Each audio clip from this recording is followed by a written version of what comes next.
Happy birthday dear Nagoba, happy birthday to you. आज नागपंचमी आहे.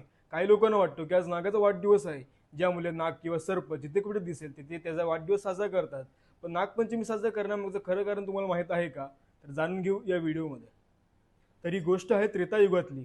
महाभारतानंतर अश्वत्थामा जेव्हा पांडवांच्या वंशाचा नाश करायचा प्रयत्न करतो. पांडवांचे नातू जेव्हा आईच्या पोटामध्ये असतात तेव्हा अश्वत्थामा त्याच्यावर ब्रह्मास्त्र उगारतो. पण श्रीकृष्ण त्या बाळाला जीवनदान देतात. या परिस्थितीमधून गेल्यामुळे त्या बाळाचं नाव परीक्षित असं ठेवलं जातं. पुढे जाऊन हाच परीक्षित राजा बनतो. एके दिवशी राजा परीक्षित शिकारीला गेले असताना ते तहाण्याने व्याकुळ होतात.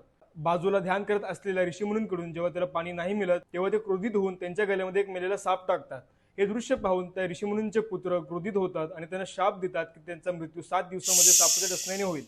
राजा परीक्षित त्यांच्या मृत्यूनंतर त्यांचे पुत्र जन्मेजय सापांच्या विनाशासाठी एक यत्न करतात. तेव्हा तिथे ऋषी आस्तिक येतात श्रावण मासातल्या शुक्ल पक्षातल्या पंचमी तिथीला आणि हा यज्ञ थांबवतात जेणेकरून सर्पांचा वंश वाचेल आणि जन्मेजयच्या हातून पाप होणार नाही. तर ती पंचमी म्हणजे आजचीच नागपंचमी. व्हिडिओ आवडली असेल तर लाईक, शेअर आणि कमेंट करा आणि अशाच व्हिडिओ पाहण्यासाठी फॉलो करा.